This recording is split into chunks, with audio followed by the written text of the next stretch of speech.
The future. The polar ice caps have melted, covering the Earth with water. Those who survive have adapted to a new world.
Let's get started. Welcome to Movie the Podcast. That's right, Movie the Podcast. It is the first week of Kevin Cost November. And let me tell you, this month is going to be long. It is going to be a long month. No, this month's going to be great. Kevin Do Costner. I sound okay with the speakerphone? Yeah, you sound good. It's a little echoey. You're a little distant, but it's okay. It's not a big deal. It makes sense because you're the furthest one away. It's the yeah. We watched Waterworld. Sure did. And the story around Waterworld is better than the story of Waterworld. I'm more excited about that than actually talking about the movie, to be honest. Yeah, the production is absolutely fucking bonkers. It's insane. It is insane. But also, like, if it hadn't been crazy and had all those overruns, like, I don't think people would hate this movie as much as they do. I think people, before they even see it, go into it saying they hate it before they've even watched it because they know how ridiculous the production was and how over the budget overruns and all that. I think it would just been forgettable. Money, like, which is it made money before advertising, even after advertising. It still made like a couple of $1 million, like, you know, nothing fucking But like the narrative of the movie is that it's like this humongous bomb, like a fucking what's that Michael why can't TJ help me out? Ishtar? Michael No, it's Michael the Deer Hunter guy. That movie he made, like Gate of Heaven or whatever. Oh yeah, Heaven's Gate. Heaven's Gate, yeah. So I was reading about it. I've never seen either of these two movies, but like on the Wikipedia, they said people were making fun of this movie's production before it came out, calling it Fish Star and Gate. Yeah, that's solid. Yeah, I like Fish Tar. I like Fish Tar a lot. Well, we'll get into it, but as always, let's get into what we watched this week. Alec. I watched three things. And honestly, all of them were bangers. Three. It's a 3-banger week. One of these is from a few weeks ago. I just didn't talk about it because we had a lot to catch up on. So the one I watched a few weeks ago was Bowfinger, and that movie is that movie fucking slaps. Anybody who doesn't like that movie is a fucking dick, and they can go to hell. I think me and you are the only ones that have seen that movie. Like, it's not as. Did you? I've seen it. Talk about Chubby Rain. Yeah. Okay. Yeah. Like, I've seen it. I haven't seen it. I've only seen it once until this viewing. That movie's so fucking funny. Like, that shit is hilarious. And I saw it recently. Well, it was also one of the first movies I can think of that was like fucking dragging Scientology at all. Yeah, it was like Mindhead. I don't even remember it being like dragging Scientology. But watching this, I was like, "Oh yeah, that's ridiculous." Well, I don't think I was like even really aware of Scientology like as a fucking concept when it came out. It came out in like 99 or 2000. It came out a while ago, but like honestly, like when I started watching it, and getting into it, like I know that Eddie Murphy plays two roles in it. Yeah. But like when I started watching it and was getting into it, watching it, like I totally forgot. And then when his twin showed, I was like, "Oh my god, I forgot about this! It's so fucking great." He's what are his two names? God, I can't remember. I always remember the fucking Kit. Well, his name's Kit, right? The real one's name Keep is it together. Keep it together. I will not show my dick to the Laker girls. But man, he is so good. Is that other brother? Shit, whatever his name is. I'm looking it up now as I talk. Of course, Jiff. Yeah, Kit and Jiff. And they have they think he's just like randomly looks like him, and he like films the whole movie, and then towards the end he's like, they're like, well, we want you to do this, and he's like, well, I guess I could talk to him. He is my brother. What?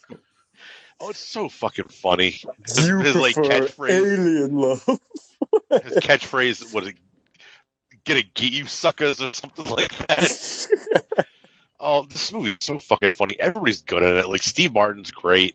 Heather Graham's really funny. All the people who've never done anything else are hilarious in it. Christine Baranski is great, and she keeps trying to as the old starlet. She keeps trying to interact with him, and Steve Martin's like, no.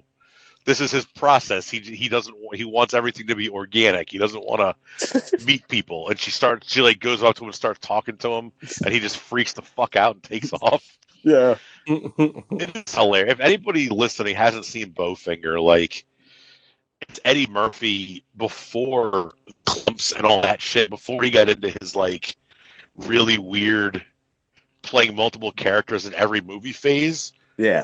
And before he got out of that again.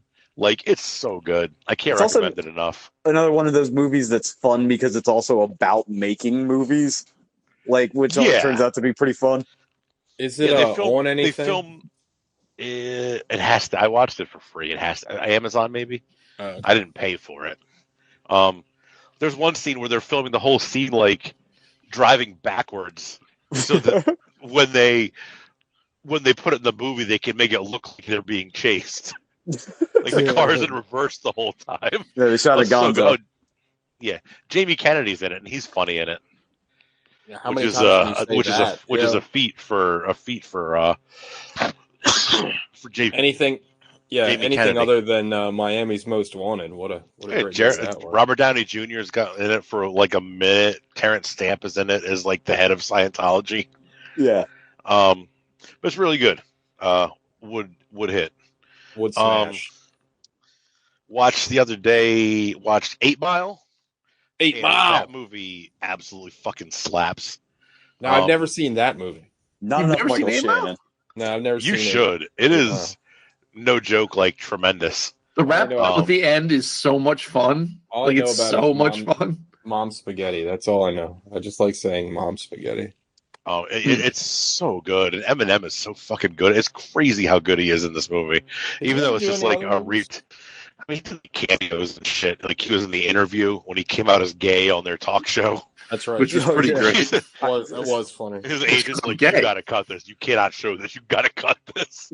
I love that because it had the chyron and just said "gay?" question mark exclamation point question mark. But 8 Mile's so good. Everybody's good in it. What the fuck happened to Mekhi Phifer? Where'd he go?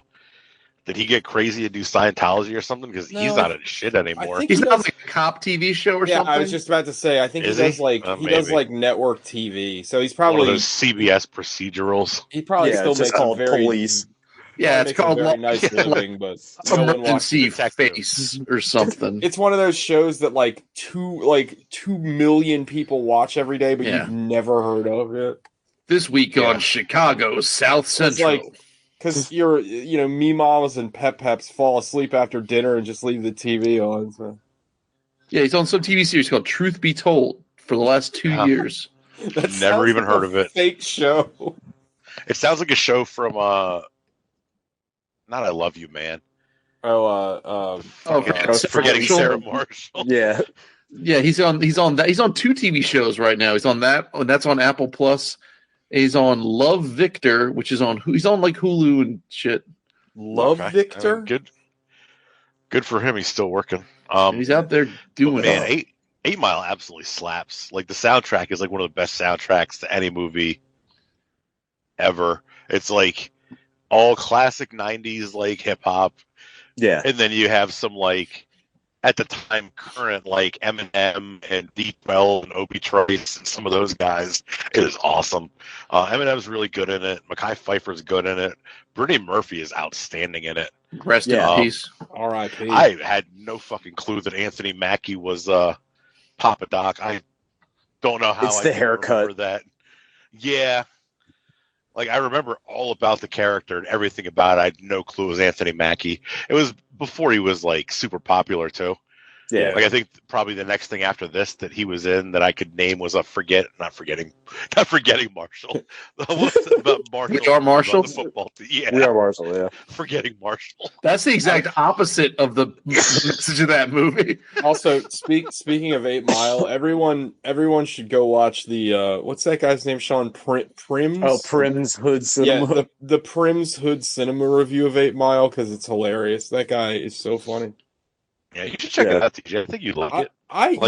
It's not a movie. It's like slightly some of the raps and stuff and like the freestyles because I know them now because I've seen the movie several times. Are a little corny and like hokey, just because I know them. But like the actual like movie itself is outstanding.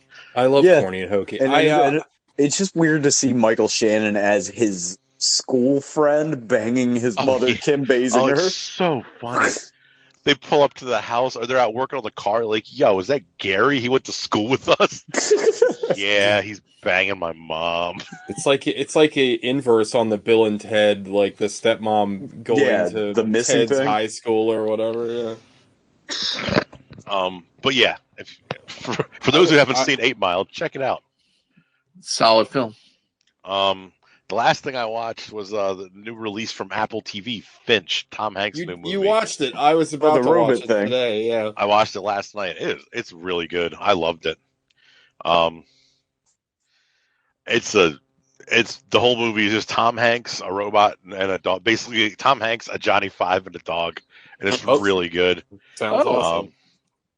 It's like a post-apocalyptic future. There's like some superstorm coming to their area. That's gonna like settle for a long enough period that Tom Hanks won't be able to get out and get supplies, so they have to leave. He creates a Johnny Five to take care of his dog after he dies because he thinks he might be dying.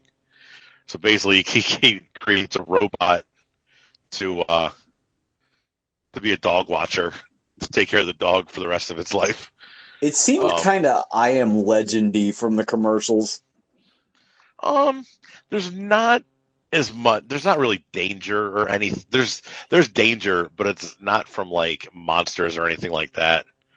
It's like environmental. Survival danger. Environmental issues for the most part. Like the trailer looked like it reminded me of that George Clooney movie that I kind of liked. George Clooney. Tomorrowland. No, the one where he was like at the Leatherheads. Oh, the one with Daisy, not Daisy Ridley, Daisy. You know what I'm talking about? What's her name? The woman. It's the one with the really cool spaceship. He's in like the Antarctic. I can't remember the name of it either. I don't remember that shit at all.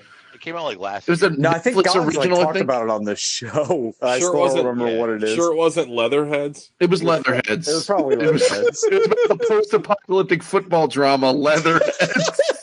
Oh, it's like a fucking Jerry Glanville's Pigskin Foot Brawl, or it was just Heroes. Football the movie is what it was. Heroes was a post-apocalyptic football drama. It really What was. the fuck was it called? I heard somebody talk about Blood of Heroes in the wild, and I thought I was literally dying. I thought like, oh, this is death. Someone is actually your synapses are just firing off. Well, yeah, it was like I thought like my heart had stopped and like it was my life flashing before my eyes. I heard somebody. It was so fucking some insufferable film, bro. It was just so fucking weird. Like when have you ever heard anyone talk about what was the other? They didn't call it Blood of Heroes either. They called it like Song of the Juggers or whatever, which is like one of the other titles or whatever. I'm thinking Prayer of the Roller Boys. Yeah, Midnight Sky. That movie's Midnight awesome. Sky was the fucking George Clooney movie. Oh, I never but saw I got to that. check out this Finch movie. Not to get confused with Liquid Sky, that movie about space I'll age. put it on the Plex. I was about to do that today, and I got sidetracked. So it's really good. And reading. So I listened on our way home last night. We listened to a podcast. It's called Smartless, and it's Jason Bateman, Will Arnett, and Sean Hayes, and they just have random people on and talk about shit. And they had Tom Hanks on talking about it yesterday, and it led me to look up a bunch of Tom Hanks stuff, and which led me today to watch. Netflix has new episodes of the movies that made us. Mm-hmm. I haven't watched any of that. Is that good? I watched a few of them. Those some are of them great. Good. Some of them are good. Some of them are meh. The Depends if you care one about of the Home Alone one is good. Depends if you care about the movie or not. If you don't give a shit about the movie, then it doesn't. Like I watched the Elf one, and I love Elf, but it didn't like enlighten me. Is that movie old enough to be like a classic? I guess. It's like 20 years old almost. It's 20 years old, yeah. But I watched the Coming to America one, and it was great. But the one I watched today was Forrest Gump, and Tom Hanks almost wasn't in Forrest Gump because he was lined up to play the main character in The Postman. Yeah, I knew that already. Yeah, until Kevin Costner threw his muscle around because he wanted it so badly. So Tom Hanks either left it or they moved on from him, and that freed him up to do Forrest Gump, which in the net win column is pretty. Imagine we got Kevin Costner's Forrest Gump. What's that? I always think of whenever time I hear Forrest Gump now, I think of that line from what's that movie, The End of the World or whatever, where they're talking. He's like, "Oh, you're a snobby cinema person." He's like, "No, he's not." He's like, "You hate movies that everybody loves. What's your least favorite movie?" Forrest Gump. See, it's like...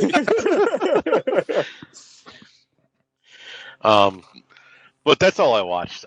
3 bangers. It was a good week. I'm excited to watch Finch. It looked cool. I love I love robots and the post-apocalypse. Honestly, I was looking into it really hard to see if it was CGI or if they created a robot. It looks really good. Well, if you had to look it up, then that means they did a great job. I thought Tom Hanks actually made it.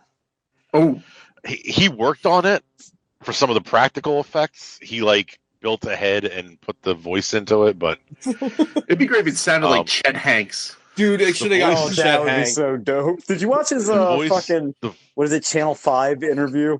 Oh, yes. Big up the youth then. Big up the youth then. Doing it right. Oh, I love him so much. He's such an idiot. Were you saying the voices for the robot? The voice of the robot he's been in other stuff. The only thing I really remember from the brother from Get Out, the one that he threw with the antlers. Yeah, yeah. He's also in Twin Peaks. He's in 3 Billboards. He's in Twin Peaks season 3. He's got a very Irish name, if I remember correctly. I think Seamus O Potato. No, he's. I think it's Seamus O Potato. Yeah, but he does the voice of the robot. It's really good. It's Sharto Copley that does the voice. Chippy. I feel like, is there many, how many actors can really pull up? Because it's just a one-hander, basically, right? It's just Tom Hanks. He did Castaway, he did this, and you have I don't know, did you see Moon? I was Sam Rockwell is probably the only other guy, right? Has anyone else ever done a solo movie that's really nailed it besides those two? I mean, there's definitely Damon was good in The Martian. I mean, you can make an argument that There Will Be Blood is. I mean, Daniel Day-Lewis is literally in every frame of that movie. There's other people in it. Yeah, he doesn't have anything. Reacting to other actors. Yeah, he has things to bounce off of. The Martian's a good call. Locke. I'm excited to see this thing. How about the movie Locke? Yeah. Ugh. Never seen that. What's the Joe Manganiello the Frank Grillo, what is it, Wheelman? That's not bad. That's kind of a one-hander. I love that movie. Yeah. That movie I still get to see that. That movie is a underrated gem. Anyway, anything else, Alec? No. TJ. I watched 3 things, and I've seen all of them, and 2 of them are tabled, so I'll make this very brief. I watched Blade Runner 2049 again. I love it. But let me tell you something. No, I do have something. The only reason I even bring it up is because I just thought it was funny. So I have a 4K Blu-ray player that I regret buying like immediately because I just got into one of my TJ frenzies and was like, I need a 4K Blu-ray player, and I bought it, and it's literally just sat inert. Did I use that word correctly? It is just it's pronounced nerd. It is just sat underneath my TV for like possibly 3 years now. I've used it maybe once. I remember when you bought it because you texted me because it was on sale at Walmart crazy cheap, and I was very excited for your purchase. Yeah, it was really cheap. And I bought Fury Road, I bought Blade Runner 2049, and I think I bought Deadpool 1 and 2 because they were on sale. And then I eventually got the 2001 4K restoration. But I've literally used it twice, I think. So I wanted to watch Blade Runner, and I didn't know if it was on any streamings, but I'm like, fuck it, I got the 4K, let's pop that in. So I'm watching it, everything's fine. And then fucking an hour in, it starts skipping, and then it freezes. And I'm like, well, that's it. I'm burning all of my physical media. I'm smashing this 4K Blu-ray player to bits. I was like so mad. Because like, what the fuck? I haven't like used this thing in years. I finally want to use it, and then it skips. It's like, okay, this is why physical media is trash. There's no way the disc is bad or anything. Oh my god, I was so mad. And then I proceeded to download through totally legal means a 47 gig UHD version. Yeah, oh yeah. The 4K file sizes for these things are absolutely enormous. So I could watch Blade Runner in 4K. The way God intended. That movie is amazing. I love it. I don't know. Denis Villeneuve, now that we all know how to say his name properly, is a goddamn genius, and I love that movie. Like I don't know. There's something very special about the 2049 for me. I don't know. It's kind of long, but it just flows, and I loved it. And the other two things I watched are tabled. I just wanted to bring up my hilarious, like, I'm now an anti-physical media guy. Welcome to the new age, the TJ Mach 2. Because I was so mad. I was like, and this is all at like 2:30 in the morning, mind you. I was like furious. Anyway. Full on like retard panic at 2 in the morning because your thing's skipping. Yeah, 1,000%. Yeah. But anyway, the other two things I watched are tabled because Gogs watched them, so I'm going to pass the mic to Gogs. I watched 3.5 Things. I watched the two things I watched with TJ. I'll talk about in a second. The other thing I watched was Black Widow, which I liked a lot. I thought it was really good. We've all seen it now, right? I'm pretty sure. Yeah. Yeah. I thought it was a pretty good like spy movie. Like I like Ray Winstone a lot. I liked the fight choreography a lot. I'm very interested in. Wait, hang on. You liked Ray Winstone in that movie? I thought he's like the worst part. No, really? I thought he was him in this. As the villain? Yeah, his fucking terrible accent he's taking out for a walk, and his plan that makes no sense. No, none of that makes sense. But maybe I just like Ray Winstone. Doesn't matter. I enjoyed the movie. I thought I loved fucking David Harbour a lot. I want more of that. Yeah, David Harbour was great. I want the David Harbour Florence Pugh movie. Like I feel like you're disposed liking David Harbour because he kind of looks like you if you were like a bit more of a weasel. Yeah. Well, I mean, yeah, we could all aspire to be Harbour-esque. I like it. I mean, he's a likable actor. Even like his Hellboy, like he's likable in that movie. The movie's trash, but he's good. I don't know. I thought that Captain Communism or whatever his name was a pretty good. It was fun. You know his damn well. His name is Red Guardian. Don't even. And then I'm very much looking forward to the Florence Pugh like Widow Core movie that they should make. Well, I guess she's going to be Mumblecore. I guess she's going to be in Hawkeye. Did you watch the? Yeah, so she's going to be hunting him down. But isn't Hawkeye a show? Well, yeah. So why wouldn't she be in the show? You know. Oh, I don't know, man. I'm just spitballing here. I'm going to guess that what's his name? Hawkeye is a bigger actor than Florence Pugh. So I do have a question though. Like, why can't I think of his name? The little Jeremy Renner. Jeremy Renner. He had a fucking MySpace Jeremy Renner app. It was amazing. Why can't I think about why Julie Louis-Dreyfus? Why am I blanking on where she fits into the Marvel universe? She was in Seinfeld. Because she just showed up in the Captain America and the Winter Soldier show. Yeah, she was in the Winter Soldier show. That's the first time. She's only been in those two. And that show, and Black Widow. She's what's her name? Contessa von something. Yeah. Okay, I still haven't seen the Winter Soldier Falcon show, so I guess that's where I'm. What are you waiting on? There. That show was great. I don't know. All the shows have been great.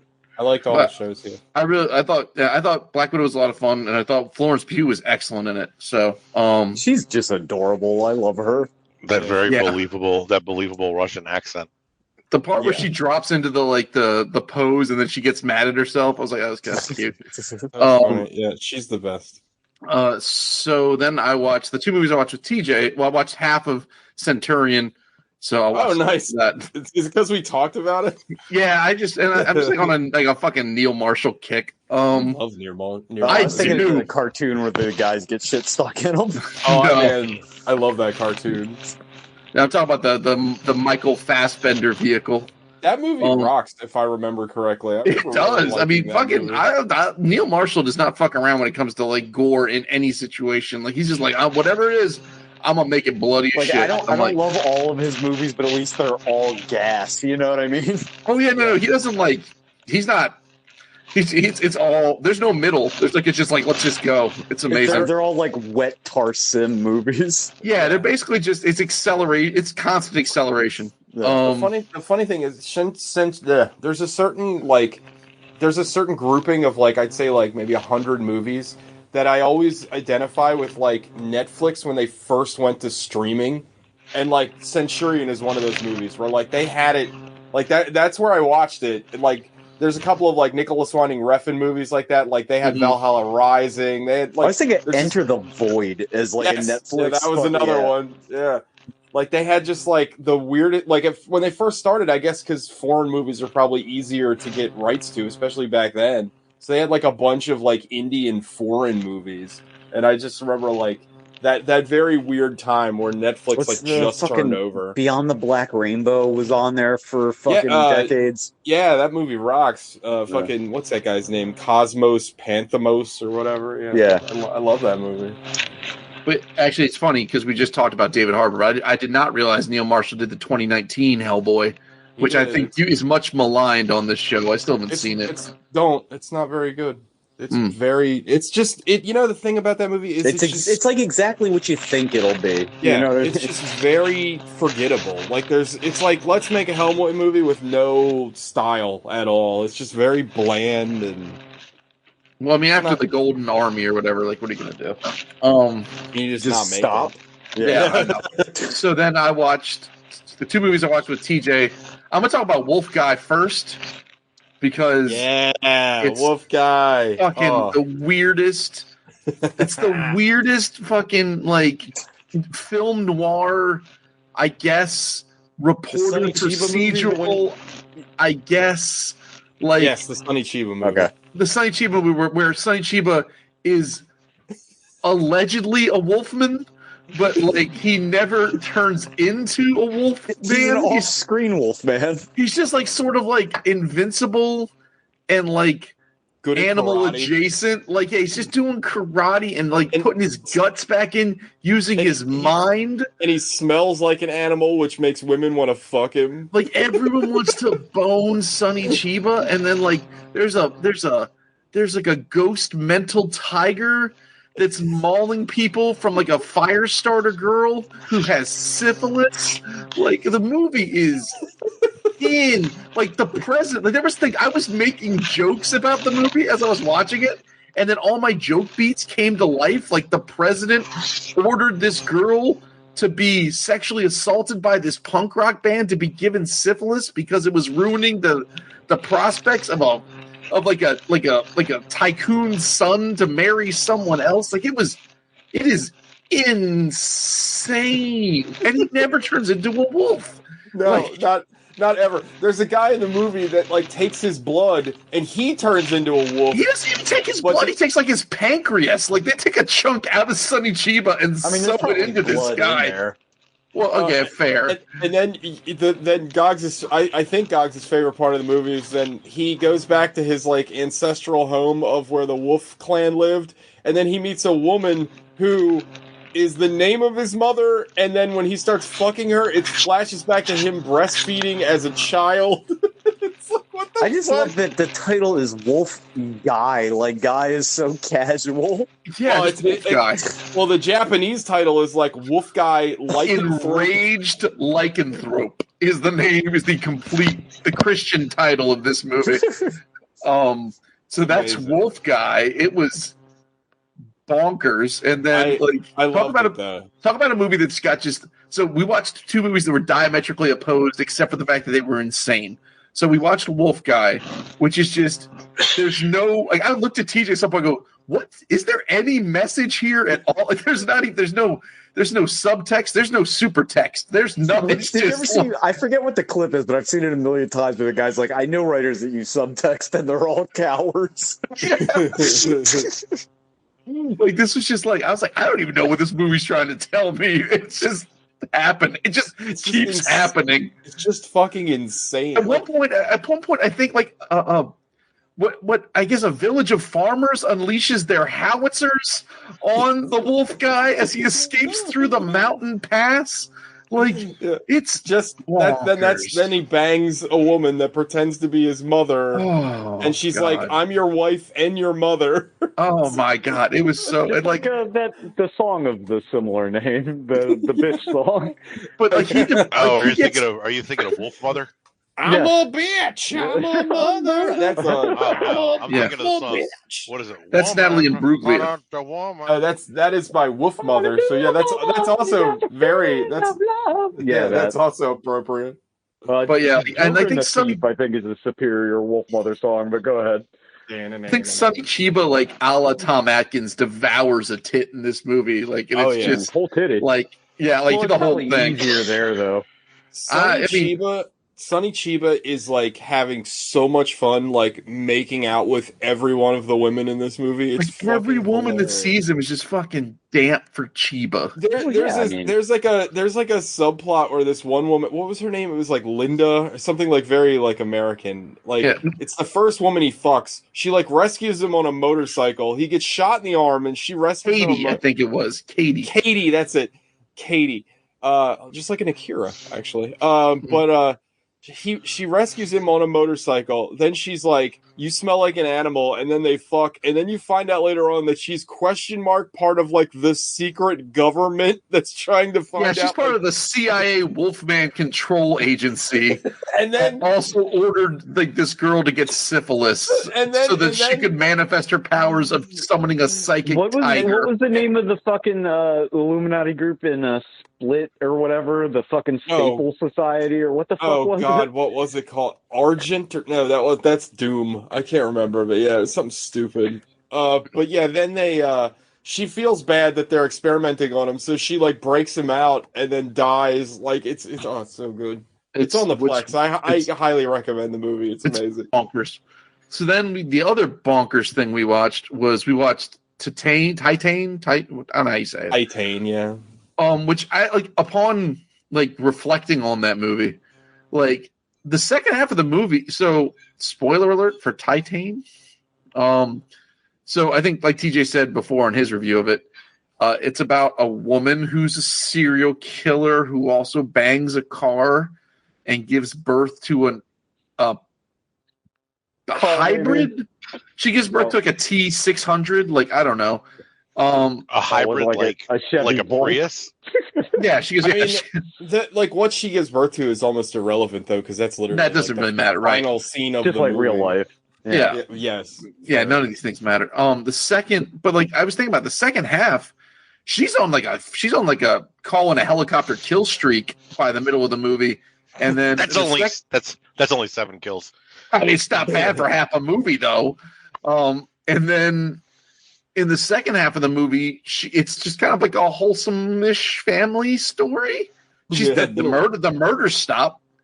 The movie's so like as opposed to Wolf Guy, which is just here's what it is. This movie's a lot more nuanced, and it's shot beautifully. It's an interesting. The car fucking movie is more subtle than the Wolfman movie. Yeah, the car. Yeah, like there's a lot of like interesting like kind of commentary on like families where you find it and that sort of thing. It was cool visually. It's something else. And I didn't realize that the main character, this is her debut. This is her first film, apparently. She's really good in the movie. She's excellent in it. Like everyone's really good in it. There's this bonkers scene like towards the front where she's like seducing this chick and then like, you know, does her serial killer thing only to find out that the house is like full of people, and then she has to like work her way through the house, and she's like, oh, how many more of you are there?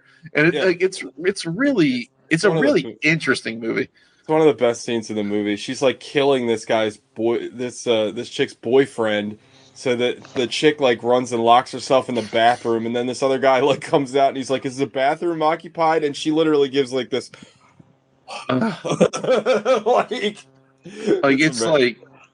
it's nuts. Like the movie's super I don't know, it's super interesting. I enjoyed it. I don't know if it's not my favorite movie of 2021, but it's good. And it's definitely mine. I actually felt like I got more out of it this time than I did the first time. Like, I don't know, there's something about after you've seen a movie once, you can kind of like, I don't know, relax. Yeah, and I was kind of looking at it like differently, and like I didn't really understand. I didn't pick up on how like amazing like the color grading in the movie is, and like she does so many interesting things with the color in the film, and like the one that made Raw. Yeah, it's the same director. But like the Gogs pointed it out. But like there's this scene where there's like this dinner table scene, and like they're all like basically in the same room, so they should be lit pretty much the same way. But like the way that she like dynamically lights like the two characters that the audience is more invested in, and then the new character, which is the mother, who is like in this cold like relief light, where they're in like this like brighter light, but it doesn't like. Do you think it's a multicam, or do you think they're doing the grading like after the fact, or they're just relighting the shot? It's hard to tell. Like I would say that it's probably done in the moment, because usually when they do the color grading after the fact, it like sticks out a lot. But maybe not. I don't know. Maybe it's just a really good editor. I was Gogs and I were talking about it. Like in the very beginning of the movie, when she kills her first victim, like it's a very dark scene. But there's these like really distinct blues and oranges that are in the scene that like kind of illuminate the scene, but it still looks like nighttime. It's very complicated shit. Like it reminds me of very nice, Alec. It reminds me like of like Gaspar Noé. Like he's like really good at like kind of complicated color schemes and camera work. Like I know they're both French, so it's probably an easy comparison, but like I'm just talking like at a visual level. Like it's very like that's what like really grabbed me this time when I watched it. I mean, I still love it. Honestly, it's still my favorite movie. Like I don't think you're ever going to see another movie that's as original. No, wait, like it's insane. Is anybody else watching the football game? No, what's happening? I don't know. I literally don't know. I just missed a touchdown somehow while I was staring at it. I gave up on football after the Packers game this evening. Although they'll be fine. Yeah, I'm going to start calling it sports ball. Sports ball. Because there's some sports ball contest today. Yeah. So that's Sean's I guess that's everything. Insufferable. He's like, oh, you like sports? Okay. I like to read. Yeah. Oh no. I play fucking semi-professional Shadowrun now. I don't really feel the need to own a TV. Oh God, Sean's become everything he's ever hated. All because the Packers lost one game. Yeah, they'll be fine, dude. Don't worry about it. I'm hanging on by a thread in general, so it ain't gonna take much.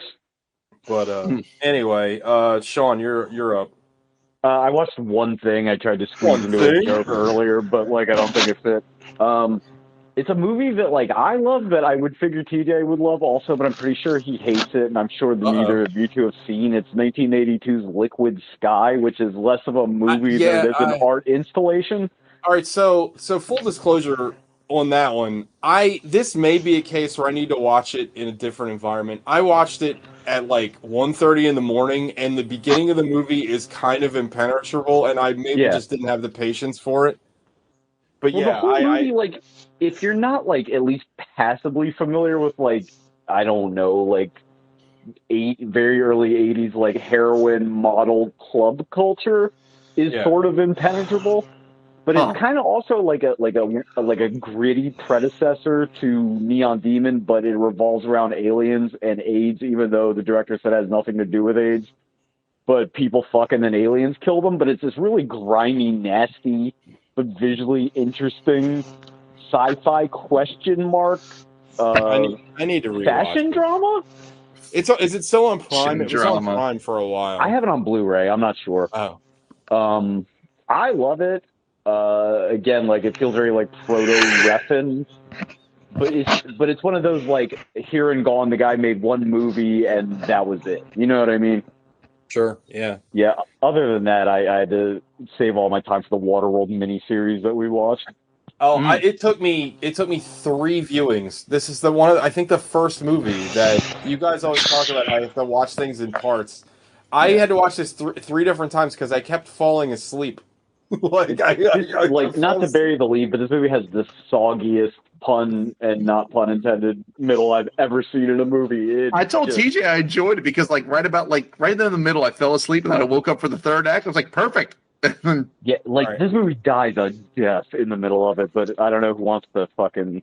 I gotta watch. Hold on, I gotta make a note to watch. What's it called? What's that movie called again? Liquid Sky. Liquid Sky. Yes. I'm gonna watch it and then I'm gonna give you a full critique because I think I literally turned it off after like 10 minutes because I was just like, I don't know where this is going and I don't feel like giving it a chance. I don't know, and I don't want to know. You know how it goes. Sometimes you start a movie way too late and it's just like, fuck this. I feel like I was like that with Pusher.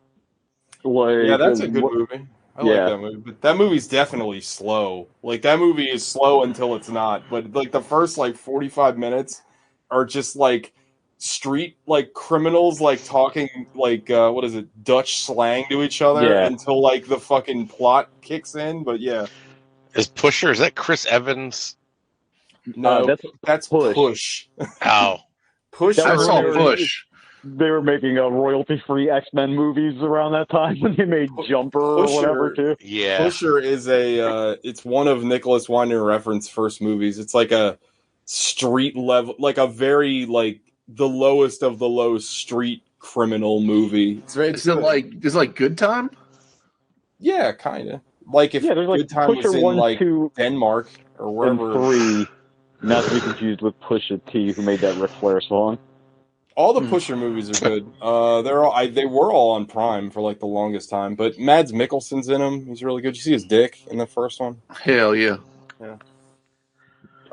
He's like a huge piece of shit, which is hard to like because like I really like Mads Mikkelsen and he's like a dirtball. Is like he looks totally different too because he's like a lot younger and his head's shaved and it's weird. Mm. But I highly recommend it. It's all not right. It's not neon-y at all either. It's like grim and gross.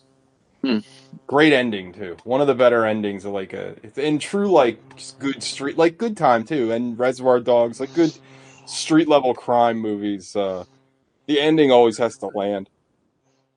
It's important to have the ending land. All right. Anyway, what happened in Waterworld, Gogs?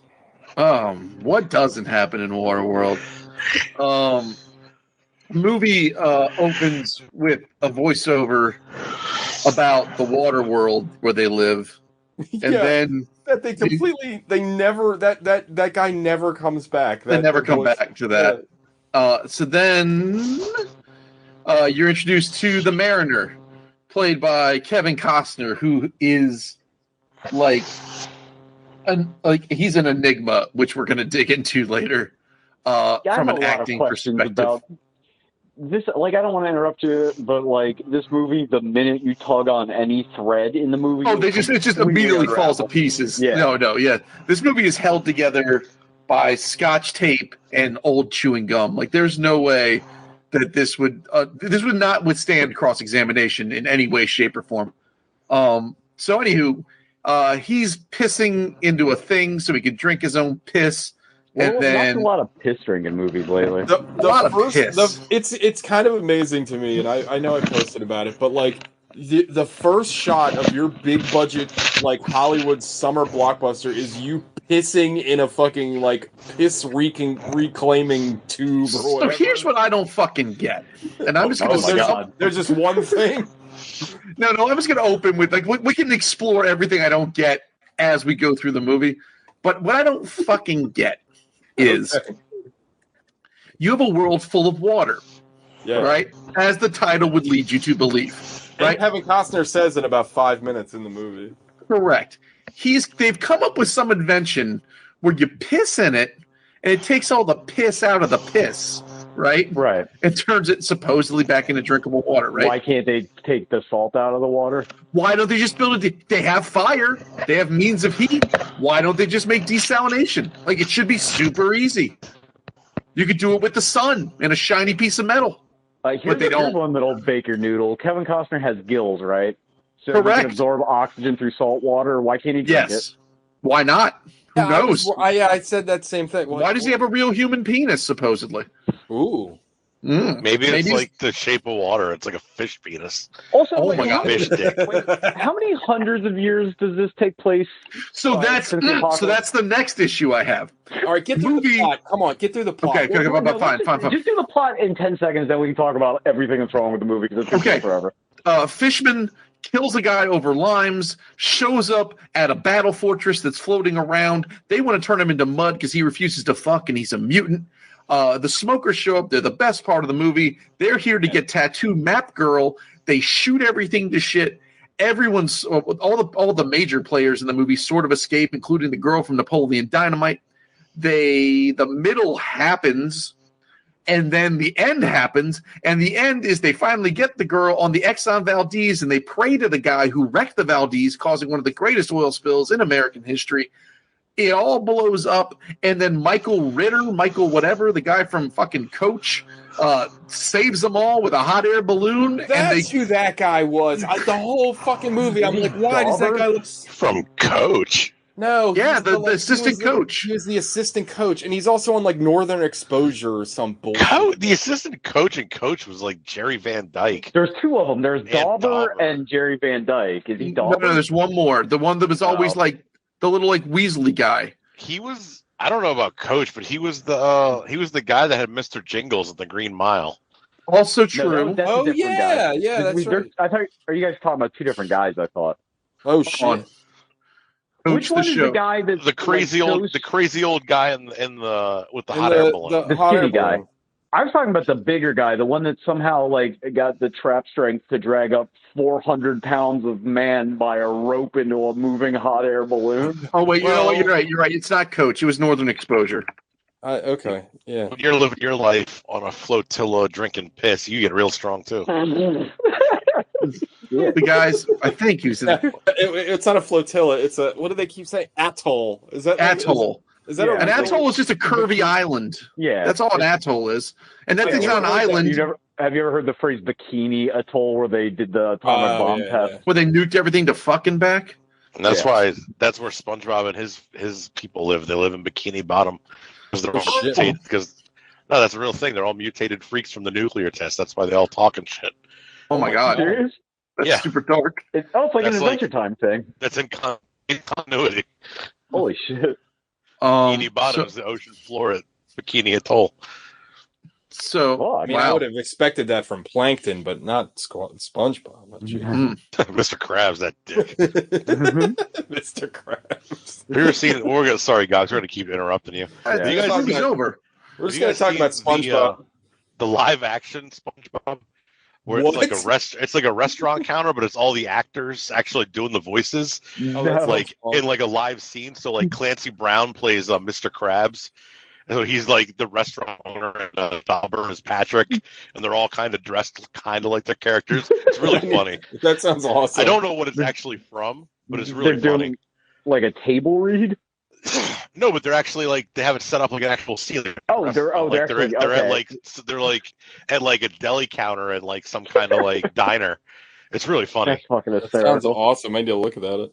All right, so to clarify, the guy in the hot air balloon is Michael Jeter. He was actually from Evening Shade, which is basically like Coach meets like the other show we talked about. Do you want to talk about a fucking boomer TV show I haven't thought about in fucking Burt Reynolds' ass. Evening Shade. And the chick from Taxi. Holy and I think Hal Holbrook was also Mary on that Lou show. Renner? Yeah. Oh, okay. And he was Mr. Jingles guy in Green Mile. So there you go. That's the dude on the balloon. So anywho, let's talk about everything that's wrong with Waterworld. Number one, at some point someone says something along the lines of, "Hey, what happened to the world? The people destroyed it hundreds of years ago." Okay, so now at some point in the movie, pause. Dennis Hopper, who is phenomenal. Is this where we ask how long does it take to mutate human beings? Hang on. Correct. How far removed from human history do you have to be when you still speak full ass English in addition to your there's something about that. No. They speak Portuguese. That you Alex clue. thumbnail looks like a weird like impressionist painting right now. You have no clue how human beings lived prior, even though you're aware of how to smoke cigarettes and what boats are. How do they? So at some point they have 4.5 feet of oil left in the Exxon Valdez, right? And they're worried about not making it another 2 weeks, but presumably the ship's been around for hundreds of years. Bro, how are they refining said oil? Where are they getting the fresh cigarettes from? How has the spam lasted that long? Human Meat Mountain, Matt McCormick posits they have several thousand pallets of cigarettes on that boat. Okay, so now you've got you're right. You've human evolution has happened, right? Like you've developed mutants. They're making these atolls. This isn't like they, their eyes lightened or their skin darkened a bit. They're developing full on like amphibious traits, which is fucking insane.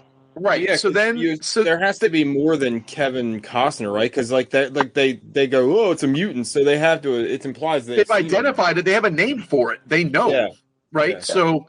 He gets this dirt. Where did he get the dirt? He got the dirt from the bottom of the ocean. That's full of salt. So the earth is salted. So what is that dirt worth? Why aren't they desalinating? Where did that tree come from? Where did that tomato plant come from? Where did all the metal come from that they built the atoll with? Because he took fucking Gene Triplehorn down about 300 feet in a fucking Blade Runner umbrella. She should have been crushed like a can of soda. And yet she had the atmosphere in there with her.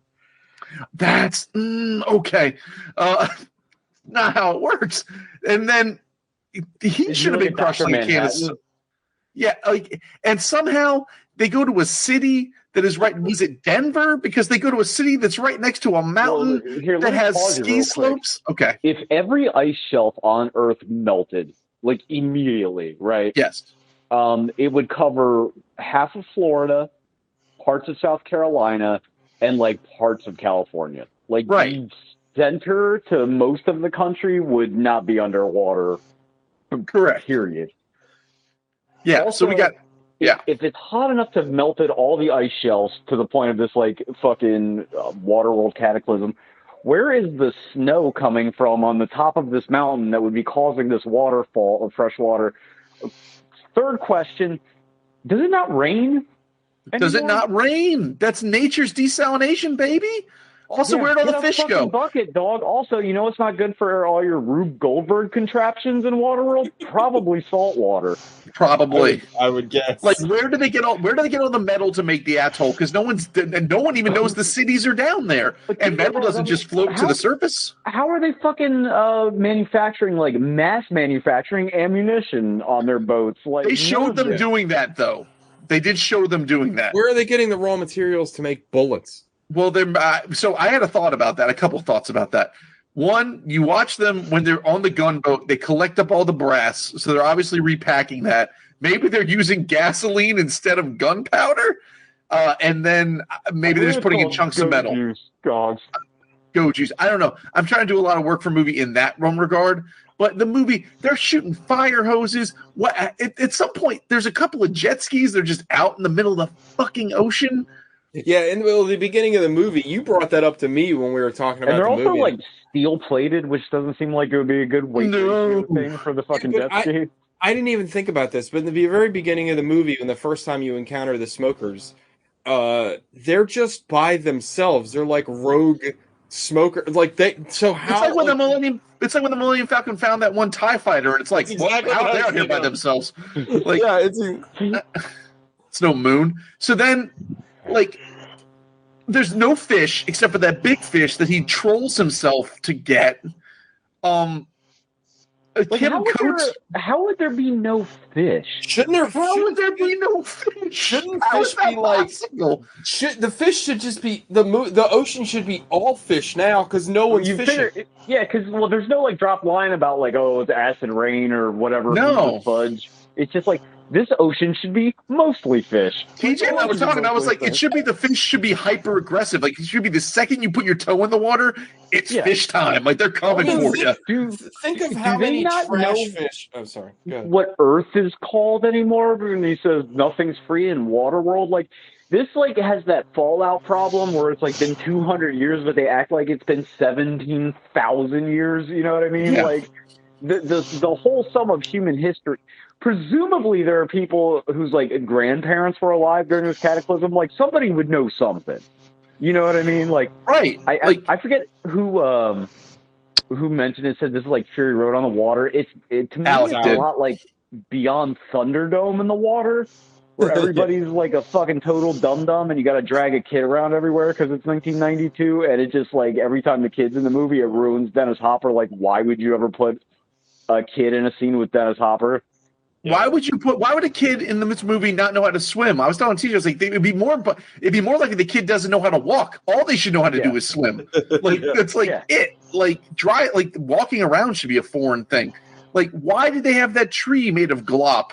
Like and their weird mud religion. Like how do you find how do you find anything? The problem with this setup is if the movie was 1 hour and 20 minutes long and it was all like the fun stuff, like because there's some like good stunts and shit in there. Oh yeah, there's a lot of cool. You would be fine, but the movie's 4 hours and 93 minutes or whatever. Yeah, and like all you can do in the middle of it, where they're just farting around, is think about It's got that Terminator Salvation problem where it's like, okay, wait a minute. How is any of this happening? Like this we haven't even. Where Tim Coates getting 200 or 300-year-old soggy paper, and who can still read? Like, bro, how old are those fucking highlighters? Like, they're making like whoever it is, Mark Tech or whatever, is making some strong ass markers that are still working. Yeah, like, I got markers that are 4 months old that never took the cap off and they're already dry, so I don't know what they're talking about. Like, where did all this turbine technology come from? Where did any of this, the time gap that they purport this to take place in, relative to the tech and everything else they have, just doesn't make any. You still didn't get through the whole plot. You stopped. I did. They got to dry land. Yeah, they saw some horses and they shit their dicks. You didn't talk about Dennis Hopper at all. Well, Dennis Hopper's amazing. He's the best part of this movie. Like he's like every time Dennis Hopper's in the scene, it's like, oh, thank God. Like it's just like he's like just chewing the scenery. He's being like that weird like Albert Brooks Drive charismatic evil, which I love. Yeah, like he's like got that silly. Where it's like he's silly, but he might also molest this kid at some point. Like on the fucking borderline. Also, like, can we talk about how dumb the conceit of the map on first of all tattooing a baby? As far as like when you have to use calipers to measure things. Second of all, the conceit that the map is upside down and it took them that long to figure it out.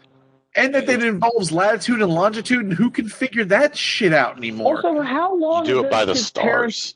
Have been dead that they are just straight ass skeletons with nothing on. Like, how old is that kid? How old are the parents? Like, how long have they been dead? Because the kid's like 4, and like, maybe decomposition works different than I think, but like, they are like spirit Halloween level skeletons. They were like ancient civilization skeletons.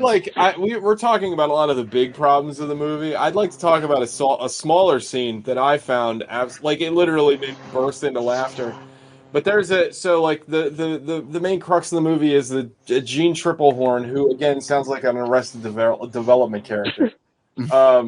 She is protecting this map girl, and they escape the atoll with Kevin Costner, who, by the way, is the most unlikable character like ever. He's an asshole who barely talks, and then when he does, he's like, "Let's kill the kid." The kid's like taking up space. And right. Anyway, but he does a hard 180 and like, this kid is my friend.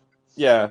So anyway, at one point the smokers attack them. They destroy the boat. They destroy Kevin Costner's boat and they steal the kid.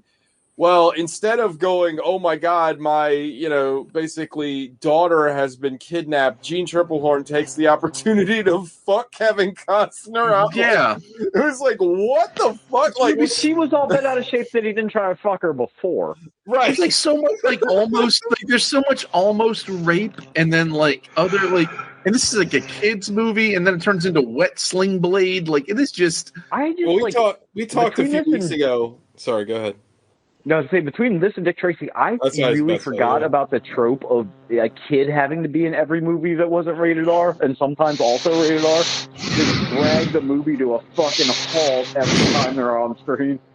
Yeah. It's just, it's like, I don't know.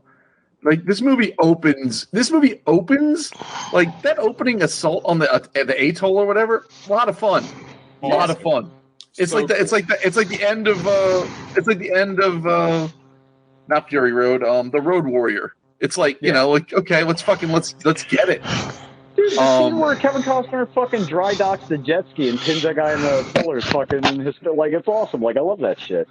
Yeah, that's just great too. Like, the middle is just, like, oh yeah, we have to end the movie, and they just have 3 jet skis crash into each other for like no reason, and it just vaporize.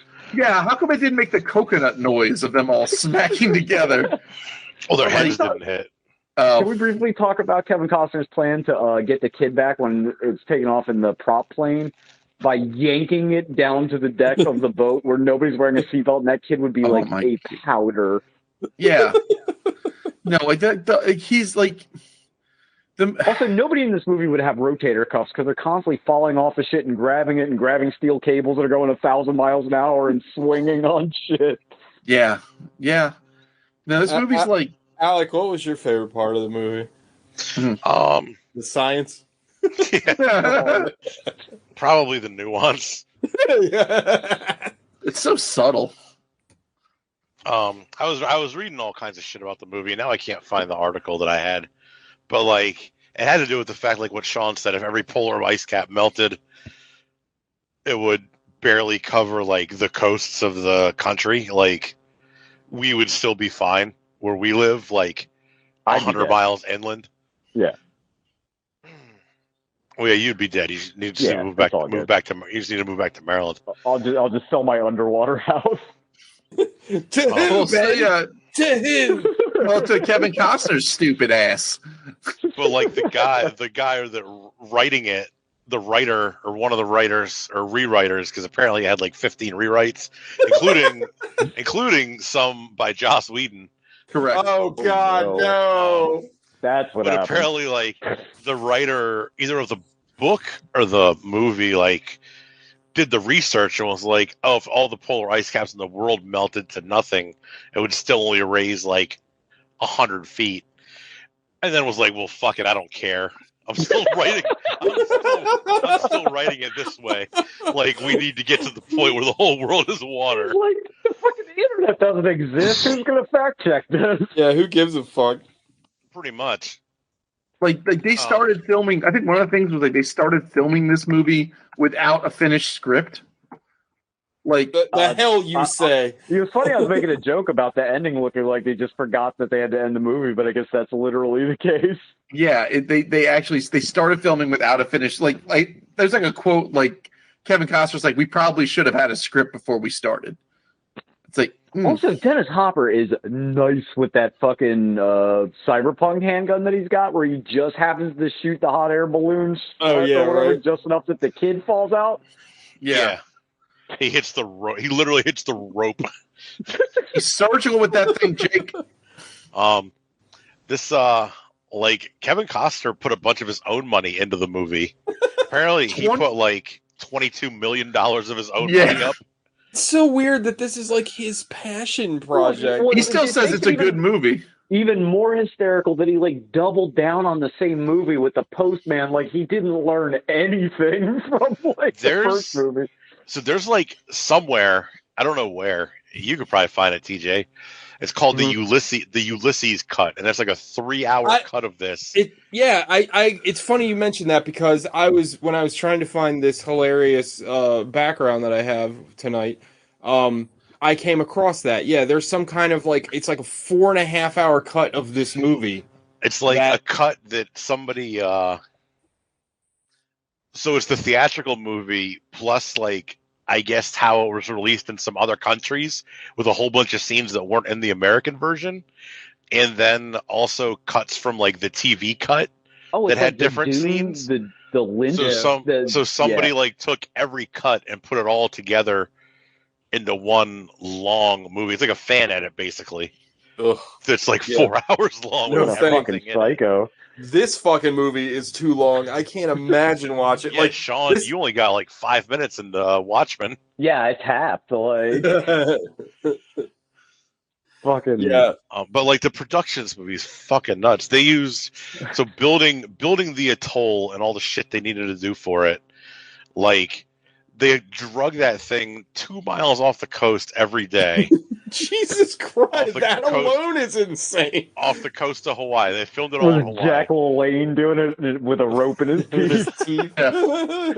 They drug the thing like 2 miles off the coast so they could get 270 degrees of filming with nothing in the water. They used every bit of steel in Hawaii, had to fly more steel in from California, and had to pay to get the runway at the Honolulu or whatever airport extended like 50 feet because the size of the plane to deliver all the steel they needed couldn't land in Hawaii. It's not like they're building like a banana republic and not making a movie. They're building fucking Outer Heaven or whatever from fucking Metal Gear, fucking Phantom Pain. Like all the people who worked on the movie, all the locals, all the catering, all that shit, they gouged the production because they had no option. Like they had to use them. It's like Firefest. I was like Springfield. So they gouged the shit out. They jacked up the prices on everything. They like gouged Kevin the shit out of them. Puffy pants tags. It's fucking like everything about this movie is crazy. Like I want that movie. I want the whatever the fucking documentary. La Mancha Waterworld documentary. Yeah. Didn't it get like shut down by like no less than 3 hurricanes? Yeah, like fuck shit up. They have like a stunt show at Universal or something that's going on to this day. A Waterworld stunt show. Apparently, they almost lost one of the stuntmen at sea. Like at some point, they're like, "Where's Gary?" And it's like he's not here. Holy shit! Like, I'm not making that up. Like he was like a big wave surfer that they brought on as a stuntman, and he almost got lost in the ocean. Yeah, Kevin Costner's stunt double for this movie was Laird Hamilton. The surfer? Yeah. Oh, that's nuts. It's a shame because this movie looks great, but the color palette, I guess, because like the only reclaimed stuff in the future is brown because that's like the sign of the post-apocalypse. Like the movie's very boring to look at, even though like the movie itself is filmed really well. If that makes any sense. No, it doesn't. Yeah, it's all everything's beige and like taupe. Well, Alex said it. What was it? Star Trek Insurrection, where they have to wear the civilian clothes and they're all brown and shit. Like, yeah. I think how come at the beginning of this movie, when Kevin Costner first goes into the atoll to trade his dirt for tomatoes or whatever. Shits. There's It's the, shits. Let's start a new It band show- called Dirt for Tomatoes. it shows them like with a shark hanging up, like harvesting it or whatever, Yeah. and the shark has a skeleton. Like sharks, pretty They sure don't have sharks don't have skeletons. bones. They have No, cartilage it's all everywhere. cartilage. It had like Dirt- ribs like hanging out of it. I hope Dude, somebody got fired for that blunder. Dude, when Mulehole Productions makes the documentary of Waterworld, we just call it Dirt for Tomatoes, the making of Also, Waterworld. We somehow spent $150 million making it. I wanted Making the making of. Yeah. I wanted to circle back real quick to something Sean said about the visuals of this movie. And Alec, you know, they made sure that when they shot the movie, all you could see was water on the horizon. I think that also just makes it look super boring because it's just like there's nothing visually interesting about just like endless water. It's just a bad idea. Well, like no, but I'm Also, sure is what it like what his thought process was or what they were going for was like the vast loneliness of being by yourself on the Yeah. ocean. of But you course just that's don't. what But then you just don't care. Yeah, But the other problem is- Silas Marner. Well, they Kevin also don't Costner's really- dick. they don't really nail the scale down either because everything is like super close. Like I don't know, it's a mess. It's Also, like- wasn't the kid like named God after said the that- fucking Enola Gay? Is that supposed to be a reference that means something in the movie, or is it just that kid happened to be named Enola? Like, that seems like a very odd name to land on if you're not trying to make a parallel to something. Yeah, well, Gog said that there's the captain that they talk about, that the smokers talk about, was the captain that crashed the Exxon Valdez. Yeah, Which is Joe like The Higgins one or whatever. with his picture hanging up in the Yeah. boat, Yeah, like Yeah. what the fuck is that? Like, and it was that's- the boat was the Exxon Valdez. It Yeah. was. yeah, Do you guys want to hear all the different people that were supposed to be Deacon? So the- Who's Deacon? No, I'm sorry. Al, go ahead, and then we'll go from there. I was gonna say, so the underwater scene with the city, that's Denver, and apparently in there you can see a miniature of the orca landed on the ocean floor. No, But that don't make me is- think of a good movie. That is Denver, but then the dry land they get to is supposed to be Mount Everest. There's like a deleted scene where they climb to the top of the peak, and it has like the plaque or whatever that's on Everest about Edmund Hillary. So they went from the east coast of America to Tibet in like 2 days on the Hey, Peter, ocean. how's your grasp on geography? Not great. not, Not great. great. So Deacon was Hopper's character. Okay. Yeah, yeah. So here are all the other people that turned down the role. Give hints though. Okay. Make it fun. There's only one that I thought would have been better. Okay. So here, I remember some of that list. Is one of them either John Lithgow or John Malkovich? Because he seems time appropriate. neither one of them are on the list I can find. Okay. So let's start with this. Is it White Boy Day? No, I don't Gary think it's White Boy Oldman? Day. Gary Oldman, yeah. Gary Oldman turned it down. Gene Hackman turned it down. Man. Jimmy What year did Kahn. Unforgiven come out? Huh? Did Oh. Unforgiven come out the same year? It was from Unforgiven did it. Jimmy Kahn turned it down. Jimmy Samuel- Kahn. Samuel L. Jackson turned it down. That could have been fun. Yeah. Gary Busey turned it down. Oh, that would have been good. And Lawrence Fishburne turned it down. They went through all. Hopper seems like such a natural choice. It seems weird that he was like that far down. Yeah, and Yeah. Speed came out only a year or two before this, and he was basically the same character. Well, he felt Yeah, like and to me, he Blue felt like Velvet- King. He felt like King Koopa again, or whatever, or a Oh. Bowser. I mean, Jack Nicholson was too expensive. well, duh. Oh, Like, yeah, that Jack would've been Nicholson's something. gonna do. I This would have liked fucking to. movie. I would have liked to have seen Gary Oldman. Yeah. Oh yeah, you know he would have been good. As long as he's doing Yeah. Stansfield the whole time, it would have been great.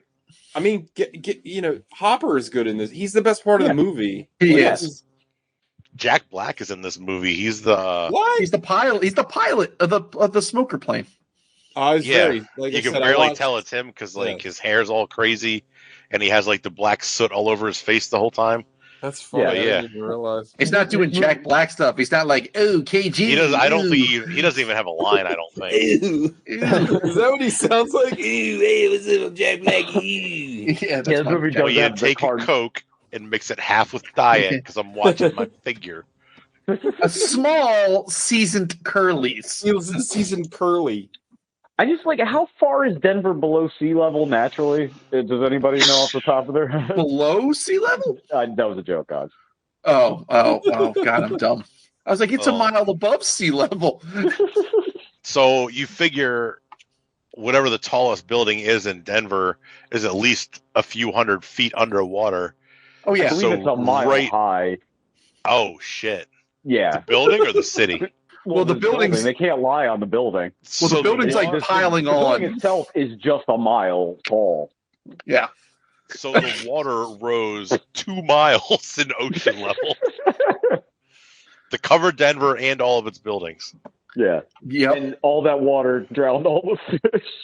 And the water drowned all of the fish. Yeah, no, this movie is just. Can we talk about, like, TJ nailed it in the group text, but like the what did you say? The negative charisma of Kevin Costner. Yeah, Kevin Costner has like no like the it's.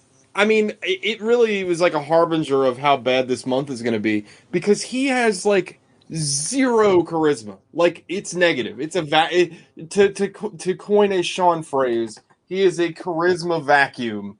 He is so boring to watch on screen through this whole fucking movie. The most interesting thing about him in the whole movie is his weird webbed feet, which made me want to vomit when they showed him on TV. Because they're like really gelatinous too Yeah, for it's some reason. gross. I didn't They're understand gooey. that. Like Yeah. he doesn't emote in this movie. Like there's no. He should have had the little wings on his feet, like the Submariner in Marvel Well, Comics. he has Asperger's, I think, is what they're going for. Oh, is that it? Yeah. That's why he gets Oh, well. land. Remember when they get land sick? Do you remember that being a Oh, fucking yeah. phrase that gets used where everybody gets land sick and then he's just going back out into the ocean to not tell everybody else how to survive, I guess? Like what is their fucking responsibility as citizens of the world once they find this mountain paradise? Like, are we gonna tell anybody or are we just gonna repopulate the whole world with this fucking old weirdo and this child and then these two like age appropriate people? Well, they're just gonna pork all these horses and make a race of centaurs. Oh shit! They're gonna make what's Equisapiens? Yeah, like the Kevin Costner, like he does. Everyone else has to step their game up around him because it's like playing fucking ping pong against a wall. Like do they you know just how to need to cook stuff? Yeah, Huh? I was wondering that too. Do they Like, know say how to what? cook stuff? They cook. What do you mean? What do you mean? Like Do they know Yeah, how to they cook cook- things? They cook the they monster cook that he kills. the monster. Oh, okay. They have a They little cook it on fire a going. hibachi. Yeah, I don't know what they- I don't know what they use for fuel because Oil. you can't burn water. I don't like. What are you burning? Like Straight up crude oil. yeah, just straight up crude oil. That gives you a nice. That gives you that nice blackened char that you want. What's the half life on crude oil, Gogs? Do you have any idea? Like, I had to think I had to think it would spoil over, presumably the evolution of man. So like. Well, I don't know. It's been sitting in the ground for millions of years already. What's a few more 100 years while You know people what? mutate into fishmen? Okay, well, oil mostly comes with a 5-year shelf life, Okay, depending on your container. Hold on, right. shelf life of crude oil. Let's just see what that is. What if Maybe it's that's what if it's just a tanker everybody's pooping in? They gotta poop somewhere. also, the scene where they show the tanker and where they get the gasoline or whatever, the oil, I guess. And Yeah. Dennis Hopper almost throws his cigarette down it. Like it legit like made me laugh. Like that was Like, funny. how funny would it be if he throws that flare down there and it just like lands and they're like, "You fucking idiot! That shit hasn't worked for 100 years. We're Yeah, saving it for poop." That's even better. I did laugh when they throw it down there and the guy down there that's like shoveling the oil or whatever he's Yeah. doing was like, "Oh, thank God." What's going on with that guy's life? yeah. Is he just like? I'd like to have a thought bolt over that guy's head.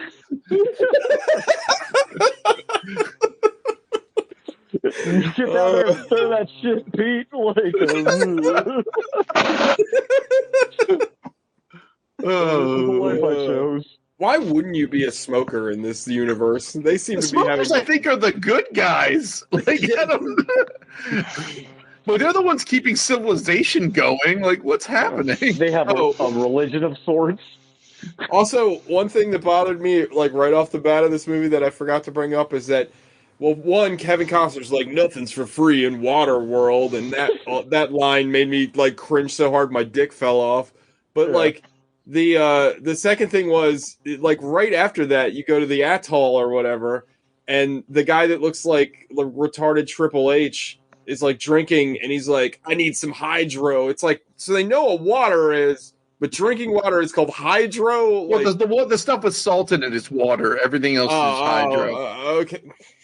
So like crude. Oh, so to go back, crude oil apparently it does not have a shelf life. So maybe it could have lasted these, but it would degrade. I think that boat has a shelf life of not 100 or 200 years. So It's already wrecked a couple times. Yeah, well, I think in this alternate universe that never happened. Oh, you think this is a splinter reality from our own? Oh, so if the Valdez never created that ecological disaster, Right? Then we never got caps melt. Yeah, like so the Valdez. It's basically the Valdez not crashing did not trigger environmentalists to save the Earth. So that of course the ice caps melted, and then the Valdez rode it out, I guess, and formed the smoker religion. Prior to this, the planet was like fucking what is it, Lost Planet 3, where the whole planet is just ice. So when it and you're just trying to get you're just trying to get heat energy so you can murder bugs with your grappling hook machine gun. I mean, it's not that far off. Nope. Nope. All right. Let's get into Five Knuckle Shuffles. I feel like we have really dug through this whole fucking movie. I don't know where I personally plumbed the depth. I have no idea where my score is going to land on this one because I kind of hated it, but then I kind of loved how fucking stupid it is. I kind of love it. Like I love it in like the worst way possible. You love it like you live an ugly dog. There's no such thing as an ugly dog. All dogs are beautiful. What about a pug? Oh, yeah, they're ugly. Yeah. No, they're awesome. Pug ugly. Sean. This is going to be my rare 5, I think, for everything that I liked how unintentionally stupid it is. Because, like, I think Matt also said this movie thinks it's clever. And it is not. Like, it's incredibly dumb. And, like, I don't want to have to do research while I'm watching a movie just to make sure it makes sense or doesn't. But, like, I like the stunts. I like Dennis Hopper. But the things that aren't stunts or Dennis Hopper or me going, wait a minute, that doesn't make any sense, are interminably boring. Like the middle of this movie, like the gods didn't watch, is like insufferable. Like the 4-hour cut, like I couldn't even imagine like what kind of like Jupiter Beyond the Infinite experience that would be sitting through that. But like you can cut a good 40 minutes out of the middle of this movie and arrive at the same place and like not feel like you missed anything. Because it's not like the only way that it'll be forgivable for this movie to be this long is if they went into a lot of lore in the middle of it and world building, but it's kind of like, nah, it's just Waterworld, dog. Let's hang out with Janine Triplehorn. Remember that name because you'll never hear it again in your life. And then the movie ends. Like, it's, you know what I mean? It's fucking like, the middle of this movie is brutal. But yeah, like, it's not a 5 in the way that it's unmemorable, but like it's a 5 in the way that like everything awesome about it is immediately canceled out by something like as alternately bad. You know what I mean? Like, so I appreciate all the work they went into it. And if I watched, like we're talking about the fucking making of documentary, I might love it. But as a movie itself, man, it is ponderous. Yeah, I want the like lost souls of this movie. Like that, you know what I mean? That like in-depth documentary. Like I'd love it. Yeah. Alec. But Kevin Costner is like very self-serious, so I don't think you're ever going to get that. Like I don't think potato salad. It's geez, I don't know.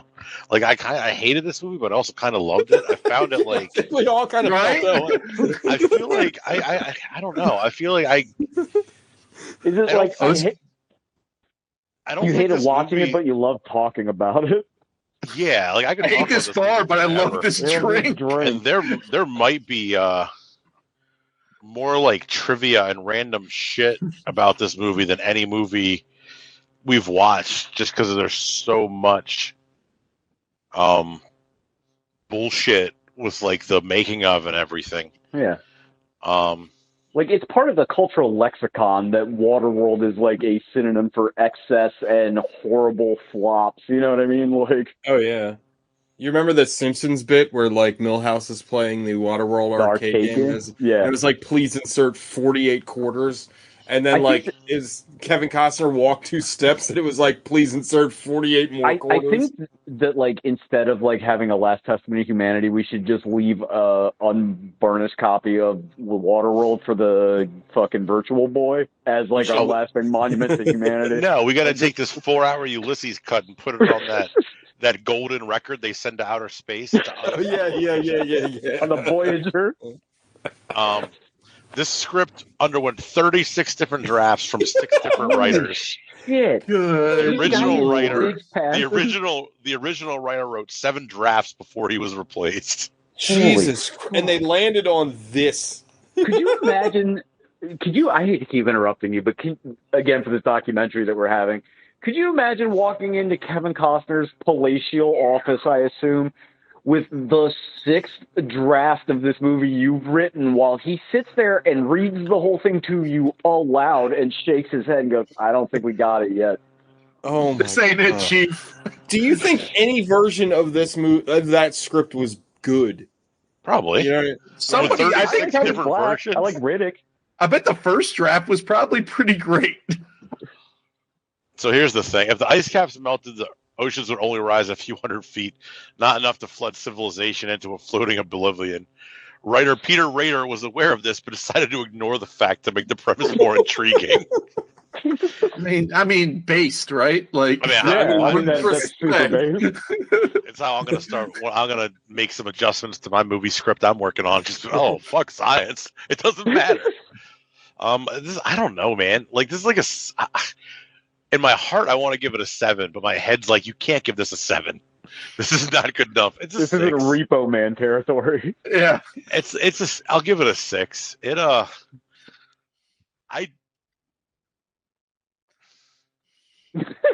You don't even feel confident in that. I don't even know how to describe it. I didn't hate watching it, but I hated watching it. It took me the first time I watched it, I watched like 25. I watched like 25 minutes. I think the second time I watched an hour. Then I watched 15 minutes. Then I watched the balance of it a 4th time. Like it was over. It was split up between like Monday through Thursday of last week, just trying to get it. It was like a Trying to get legit it homework watched. assignment. Like, okay, if I read 12 pages tonight, I'll have to read 4 more every day, and then I'm good. Yeah, but there's no test at the end except for our shitty podcast. Yeah. It's a 6. Like Kevin Costner sucks in it. Everybody sucks in it except for Dennis Hopper. But it's kind of like it's just such a butt fuck that it's like it's hilarious. It's almost like, man, you know what, man? You know what, Kevin? Like this movie sucks, and the production was garbage. But hey, man, you doubled down. You put your own money into it. Like, good for you. Good for We straight up believing. almost lost a guy. Good for you for believing in yourself, even though nobody else did, and you probably shouldn't have. Like, good for you, man. Like I wish I had that self confidence to put that much money on myself in a failing endeavor. Some masterclass in unearned confidence. Like, this is just like, Gogs. fuck. It's also a 6. I sat there, like Liz came down at some point when I was watching it. I was like, I don't know how Kevin Costner's an actor. Like, I was like, I was like, this shit is amazing. I was like, are you seeing? Like, this is amazing. It's like, have you ever seen have you ever heard of that shit where people's eyes, like, they can't see in the center and everything kind of like collapses in on it? Like, they have there's an optical problem. don't understand. I don't know what you're talking about. But it's like Sounds like Dr. Manhattan vision. I don't know. Like, you can look it up. It's like a thing where like you can't see the center of whatever's in your eye. You can't see. You only have peripheral vision, and everything sort of collapses into this weird negative space. Every time he's on the camera, that's like it's just watching this movie collapse in on just this void of like acting, and it's fascinating. And there's so much. They spent so much money and time and effort. And it's not like he's super hot or super no. ripped. He's just like a dude. He's just like a dude. Like he could have done like a push-up or something. Like he could have he's got that fucking Georgia Championship wrestling body, like he's in the Midnight Express or something. Like you saw like this movie's like, imagine if you stayed up all weekend working on the final project for something and then you realize you got the assignment wrong. Like it's just, it doesn't make sense. It's so bad. Like that meme where the guy's supposed to write a paper about euthanasia. Yeah, actually writes about youth in Asia. Yeah, like it's or that time I watched the wrong Val Kilmer, Curtis Jackson drug dealer movie. That's right. I forgot about that. Like this movie's just like it's so like and like Alex said, like just if the lore around this movie and how this movie is like just culturally, how it just gets fucking just dunked on constantly and with good reason is. A movie had 36 rewrites, and it had 36 rewrites, and they started production before those rewrites were complete. Like, come the fuck on! Like, can you just imagine these writers just going after 33? It's like he wants another one. It's like we gotta kill this motherfucker. Like I can't do this anymore. Apparently, what are we changing? Yeah, apparently Gene Triplehorn refused to go into a pool for like years afterwards because this movie traumatized her so much. Like this is. At least, like, when James Cameron almost killed people in a pool making The Abyss, the movie turned out good. Yeah, right. Yeah. So, and apparently Roger Corman passed on making this film because he felt it could not be made for less than $5 million. And yet it was the most expensive... Whoa. No, you can't just drop that, like, at the end of the show. Wait a minute. So, this wasn't a Kevin Costner project. This was like a spec script originally that got sent to Roger Corman and evolved into 35 other movies. Roger Corman passed on it. Yes. like this movie is so. I want to see Roger Corman's Waterworld, quite frankly. But like, you gotta keep making it to keep the rights. Yeah, like this is like it's like this movie was the most expensive movie ever made until Titanic at $175 million before it's all on the screen. It's all on the screen. No, but there's something just like Dennis Hopper's so much fun in it, and it's just such a fucking shit show. It's a 6, TJ. It's a 4 for me, dog. I can't in good conscience give something that I literally kept, like, when I say I fell asleep, it's not like I started watching this late. I was watching this shit at, like, fucking middle of the day, and I was still like, I was like, waking up. I was like, oh, I'm asleep. I will give the movie credit. Like, I like the practical sets. Like, that stuff is really neat, but like Sean said, you know, like the actual set of the atoll is like really cool. Like they built that. Like it should look a lot more impressive than it is. It's almost hard to give it credit for shit that like they couldn't do any other way. You know what I mean? If they could have done this in CG, they would have. Yeah, but this movie it opened like a stunt spectacular, and it was that's fun. But the thing is, like, it's built well, but it doesn't look cool. Like, it doesn't look interesting, or like it's not like dynamic, and it doesn't really feels like walking around in wet leather all the time would be super uncomfortable. But go ahead, I'm sorry. Stinky. Yeah. But yeah, it's Dennis Hopper is good, but like everything else is so fucking boring. Like I mean, it's a pun, I guess, but like this is the ultimate soggy middle. The whole movie is a soggy middle because it's soaking in water, I guess. But like it is so fucking boring. Like, and you can tell like that they just don't know what to do. Like they have this movie should be an hour and 10 minutes long. Like it should be the attack on the atoll, them escaping, the kid getting captured, and then like they fucking fight the smokers and then find dry land. But that should take like an hour. Attack on the atoll. At the atoll attack, they take the kid. Then you got your reasons to chase the smokers. Scene. You fight them on the atoll. Yeah, and like instead, it's just like there's like why do you even have this scene with like the crazy water guy that like wants to rape Gene Triplehorn and the little kid, and like what the fuck is that scene? And like what is this scene in the very beginning where like Kevin Costner uses like seaman speak, and then that's never brought up again in the rest of the movie? Like what is that? Why is that? You talking about Portugreek? Portugreek, yeah, Portugreek. Why sure is that? It was a bigger part of the 17th draft of the script. But I gotta say, Kevin Costner sucks. Like he is he's the lead, and like a better lead maybe could have done something with this character, but he's like so boring.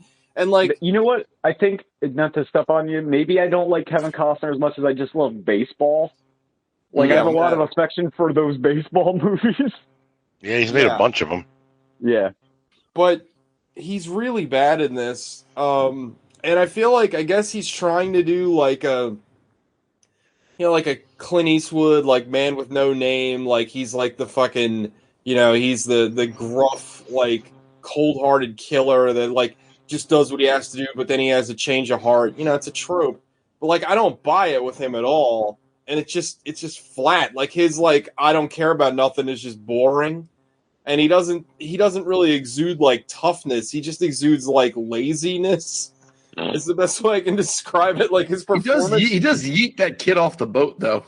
Yeah, and people are like I don't know. I hate. I loved it and I hated it at the same time. But I can't like if I can't stay awake through a movie 3 separate times, then there's a problem with the movie. That or I have like low-level narcolepsy. One or the other. But I hated it. So 4. It's a 4 for me. He also demanded that the visual effects crew hide his receding hairline digitally, which was not a cheap feat. Get the fuck out of here! Are you serious? They could do that. Yes. Apparently it was very expensive. Well, he did great because I did not notice. I didn't notice. All right, so what's next week? I think I already know because I put it on the Plex. I've got a pick, but yeah. I mean, if it's my pick, it's Robin Hood, Prince of Thieves. Hell yeah! God. Hell yeah! What's Sean's pick? I want to hear it. The Untouchables. Oof, that's a good movie. I've never seen that. He's not good in it. Which one? No, it's terrible. But Sean Connery rules. Yeah, it doesn't matter. Let's do Robin Hood and get it out of the way. Watch them both either way. Let's watch Robin Hood. Let's English courage right there. Time. I think I'm not going to pick Draft Day anymore. Oh. I think I'm picking Wyatt Earp.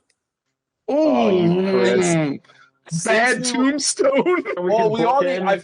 I figured we watched Tombstone. We should watch the other Tombstone. You should pick For Love of the Game, like the longest, most boring baseball movie of all time. Yeah, that movie takes place over the course of one game and also his entire life. That you should pick. Go ahead. You should pick Big Chill because he's just the corpse in the opening scene of that movie. I kind of wanted to pick that he was born to play. I kind of wanted to pick that movie where he's like a serial killer with I think like Dane. It's called Mr. something. Oh, it's like Mr. Smith or something like that. Maybe I'll pick that. I don't know. I kind of want to watch Mr. Brooks. Mr. Brooks, is that it? You got a couple of weeks. Yeah, I got to figure it out. So it's gonna be Robin Hood, Prince of Thieves, and then Untouchables, and then my pick. Yeah. All right. Gotta watch Morgan Freeman out angle fucking Kevin Costner for 2.5 hours. Oh shit! Gog's birthday is this month. Oh yeah. Fuck. Damn it! I forgot. Well, then I guess I'll sacrifice my pick. Draft Day it is. Hell yeah! Perfect. One movie I'm looking forward to watching. Draft Day is the movie you're looking forward to watching. That's how fucking bottom of the barrel we've gotten in 6 years. Is like, hell yeah, we're watching fucking Draft Day. Can't wait. Officially licensed by the worst team in professional sports at that time. No, good lord, they've gotten better. Not because of any of those drafts. Did they win today? Yeah, they won today. Yeah, they Yeah. blew the Bengals out. They Yeah, killed beat the the Bengals dog today. shit out of them. But Damn. also, like, today was another weird day because Buffalo lost to the Oh, that Jaguars. that 9-6 9 barn to burner 6 they barn had. burner, yeah. Ugh. God damn. All right, everybody. You know the drill. Eat your own Yeah. ass. Just take a spoon and just nom nom nom. Go to town. Yeah, just eat that ass. All right, everybody. Later, Bye-bye. Bye. And I Later, dudes. Bye, dude. stop.